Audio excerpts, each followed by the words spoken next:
içim yanar şu içim, halimi görenler sormaz ki niçin. Aşkın ateşinden kanarak içtim, çağırsan sultanım ben de geleyim.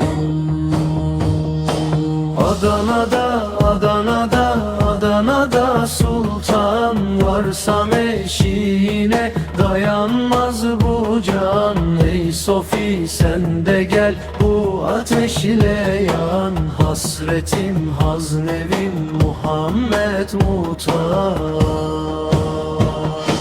Gönlüm virane sensiz kalmışım, giderken arkandan sessiz ağladım. Yetiş sultanım öyle dardayım, kayboldum yollarda sana muhtacım. Adana'da, Adana'da, Adana'da sultan varsam eşiğine, dayanmaz bu can. Ey Sofi sen de gel bu ateş ile yan, hasretim haznevin Muhammed Muhtar. Oturdum köşede yetim gibiyim, dermanım kalmamış öyle garibim. Çağır sultanım sana geleyim, eşiğine ben de yüzüm süreyim. Adana'da, Adana'da, Adana'da sultan varsam eşiğine, dayanmaz bu can.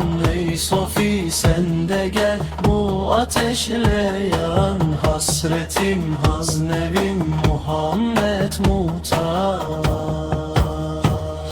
Bir isim alnıma düştü ezelden, yol bulup kimliğim soramam asla. Aklını başımdan alır bir güzel, sırrını duyamam göremem aşkta.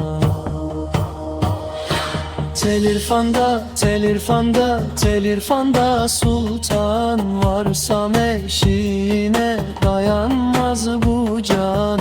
Ey Sofi sen de gel bu ateşle yan, derdimin dermanı şeyhim Muhtar. Adana'da, Adana'da, Adana'da sultan varsam eşiğine, dayanmaz bu can. Ey Sofi sen de gel bu ateşle yan,